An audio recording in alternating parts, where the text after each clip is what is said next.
Okay, so it's been a while since I've done a Power Rangers Lightning collection. But anyway, MCU Collector here with a new review. This is the Power Rangers Lightning Collection Deluxe Wave 2?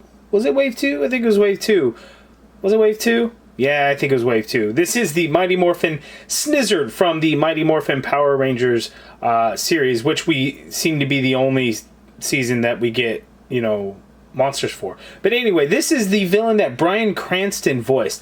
I honestly don't remember this villain at all. Like, at all. Like, it does not ring any bells, nothing. Like, I'm gonna have to go back and view some YouTube, some stuff, to find out who he is. But the figure itself actually looks pretty interesting.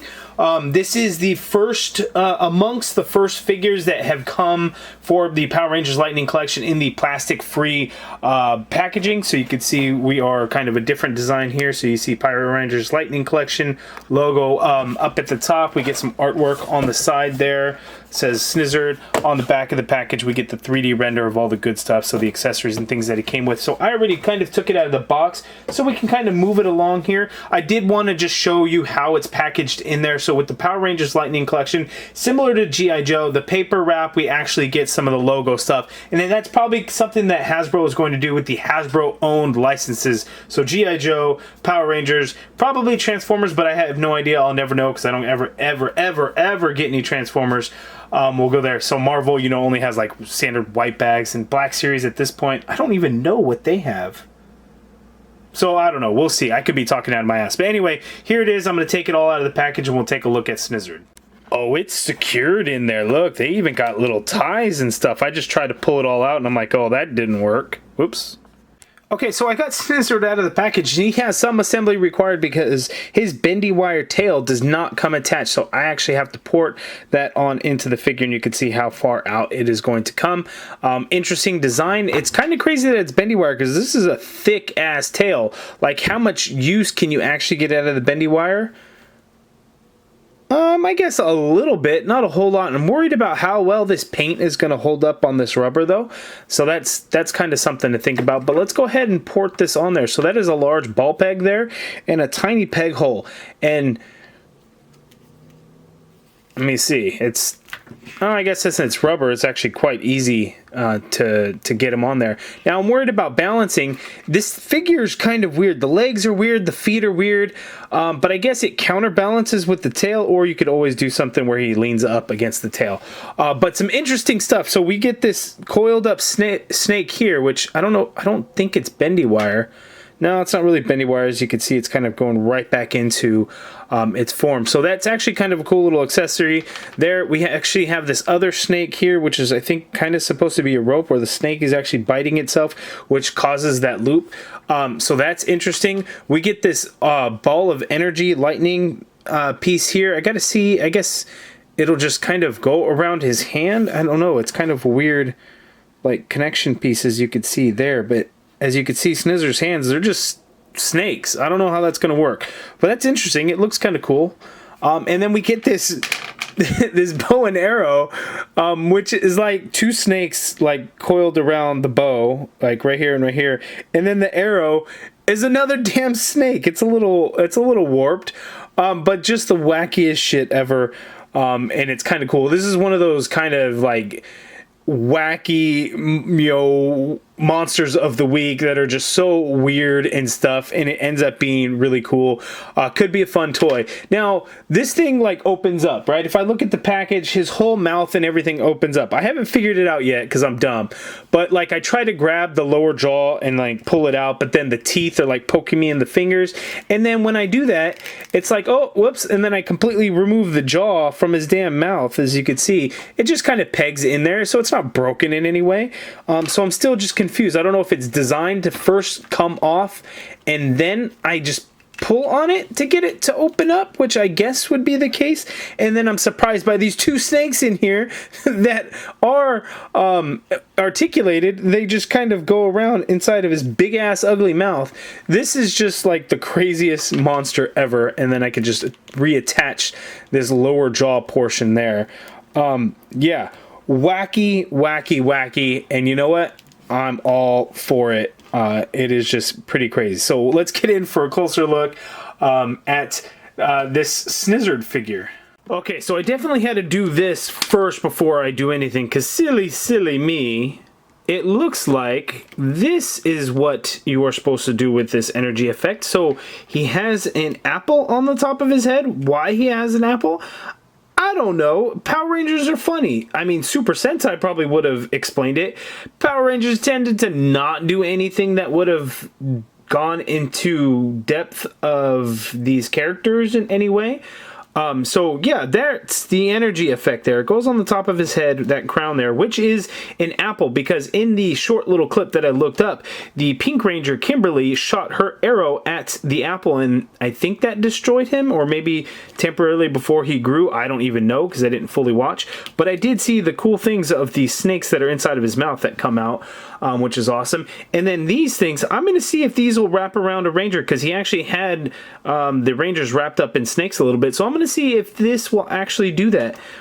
So that's kind of cool. So we're going to take a look at all of that good stuff here shortly, but first let's get in for a better look at this Snizzard guy. So looking at the top of his head, you got that crown there again, which is a golden apple.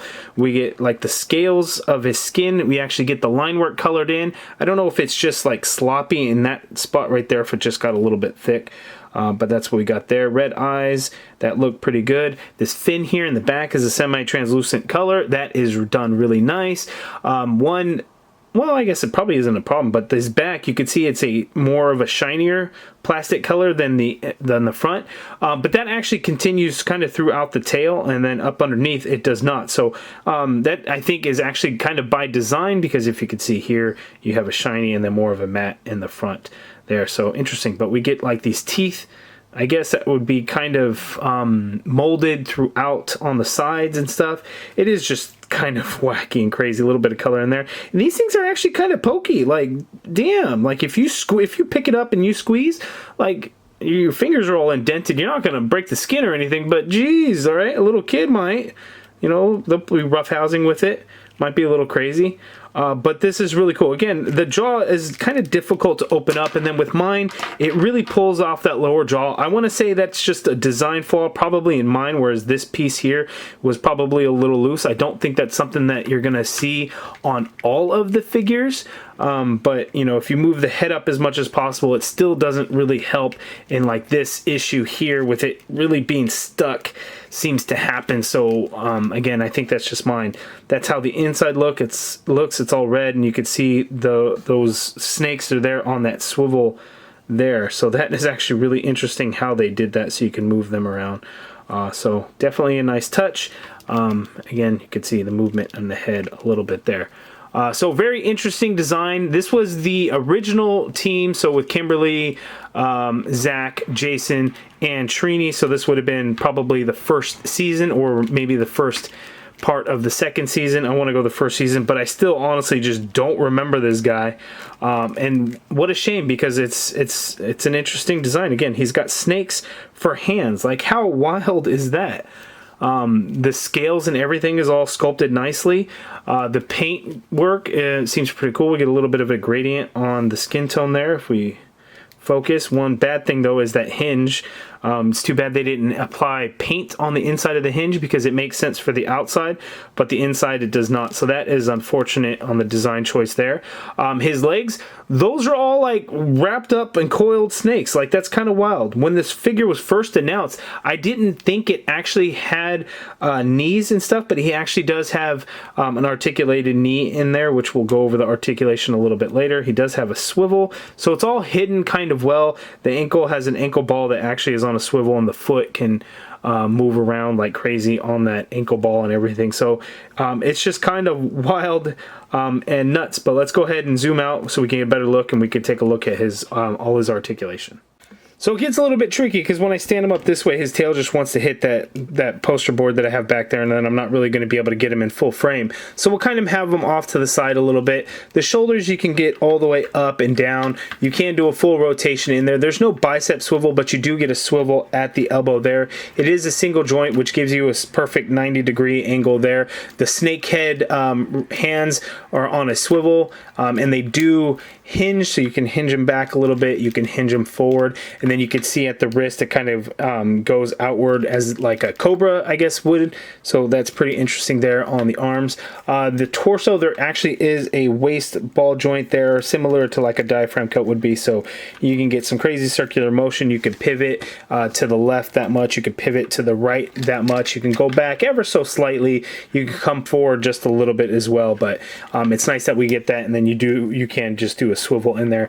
And again, the jaw is articulated there. The top portion of the head is on a ball joint, so you can get it to turn to the side slightly, turn to the other side slightly, and you can see how it's offset with the jaw. Goes up a tiny bit and it comes down a little bit there as well. Now the legs can go out that far apart. That is about standing, again, that far apart there.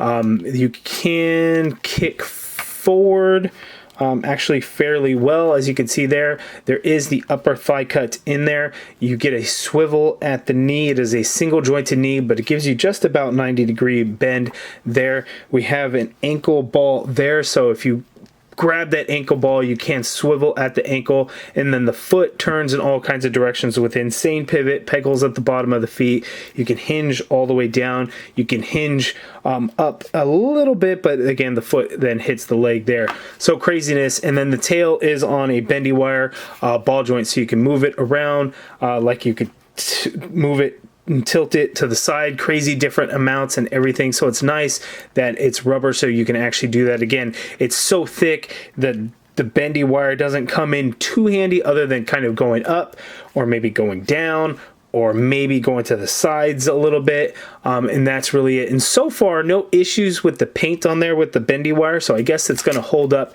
fairly well. But yeah, this thing is wacky and crazy, and I absolutely love it, and it's done really well, whereas you think it would be kind of clunky and things, but I think it actually works out really well. Now, the bow and arrow, I don't know how he would hold these things with snake mouth hands.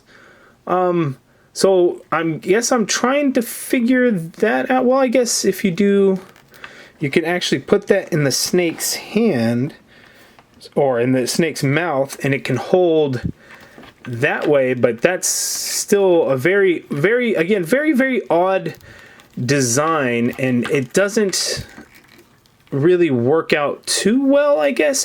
Well, he can hold like that. Oops, let me zoom out. Sorry. So he can hold like that, but if you were to try and get like the other hand to do any kind of gesturing motion as if he's actually using it, that's when it's really not going to come in handy. So it's unfortunate. It's an interesting design.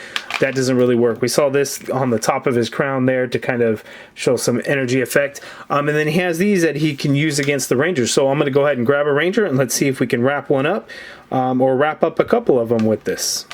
Okay, yeah, so this snake is so soft enough you can really kind of unwrap it and then wrap it around any figure that you want, and it'll just go right back into its own form and everything like that. So you don't have to worry about stretching it out in any way. You just kind of, open it up and then wrap it around a figure. So that actually works out really well. And then as well as this one, where you can actually get it to go all the way around if that's how you kind of want one of the Rangers to have. So that works out really well. Now, to finish off the review here, let's go ahead and do the size comparison. So if we get Snizzard to stand straight up as much as he can, we'll see how tall he is next to some of the Rangers. So you can see there, and we don't even have the top of his head. We have that energy effect there. So as I move back a little bit, there we go. So you can see Snizzard is quite large. In the monsters being an 8-inch scale figure as opposed to a 6-inch figure, it throws off a little bit. Now, in some cases, I think it works out really well because the monster should be scary and intimidating and things like that.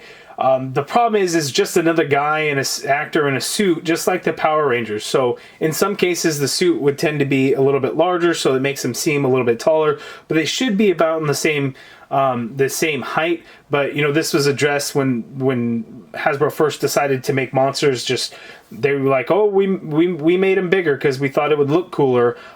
Which, yeah, I guess they kind of do, but I do think a scale would have been better. But I think they're so far deep into it now, it's going to be hard for them to come back and try to put them to scale with someone else like Rita Repulsa, Lord Zed, Goldar, Scorpina. It's just not going to work. at this point, and really the monsters of the week, you know, they are separate from that core team of villains. So I think it kind of works, but I like the way these ones look. It's not too bad, and it really works out. And then, you know, it's cool to get Bryan Cranston's voice character from the show. You really cannot tell that it was Bryan Cranston, but that was him. Apparently, you can't tell, but I'll trust what everyone says and everything. So, pretty interesting. I think the Snizzard is a cool figure. I got mine at Target, paid full price, and then now it is on clearance. You could probably find it for like 15 something, around 16 bucks. Good luck. I think it's definitely worth a pickup, but you guys let me know down in the comments below. What do you think of the Snizzard figure? What do you think of Power Rangers? Let me know in the comments below. If you guys like this video, please do me a favor. Hit that thumbs up button. Subscribe if you haven't already done so. Hit that join button to become a channel member, be a part of the MCU Collective. And as always, thank you for watching.